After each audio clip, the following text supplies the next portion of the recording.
দেখেন ভাই, দেখেন ছেলেটি কীভাবে ডাবটি ভিতর থেকে বাইরে আনে। এটা কিন্তু কীভাবে কী হলো আপনি দেখলেই বুঝবেন। ভিডিওটা সুন্দরভাবে মনোযোগ দিয়ে দেখেন, বুঝতে পারবেন দেখলেই যে কীভাবে ছেলেটি ওই নাইট ওর সামনে কিন্তু একটু মেয়ে বসা, ও কিন্তু এখন ব্যাপক ইমপ্রেশন। কিন্তু এখন ও কিন্তু ওই ডাবটা কিনছে টাকা দিয়ে, কিন্তু ওই ডাবটা এখন আনতে পারতেছে না। ও কী করবে কী করবে, ও চিন্তা করতেছে যে ডাবটা কীভাবে আনবো। ও অনেক চেষ্টা করার পরও কিন্তু পারে নাই, অনেক হাসাহাসি করছে। কিন্তু দেখেন ভাই, লাস্টে একটা ম্যাজিক আছে, কিন্তু আপনারা দেখলে সম্পূর্ণ ভিডিওটা দেখলে বুঝুন।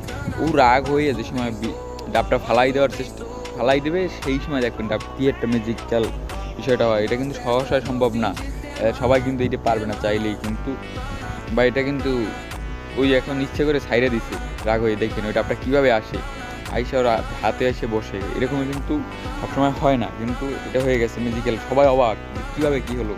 যদি আমরা বিষয়টা দেখছি, সবাই কিন্তু দেখে নাই। অতএব আমরা সবাই যারা যারা দেখছি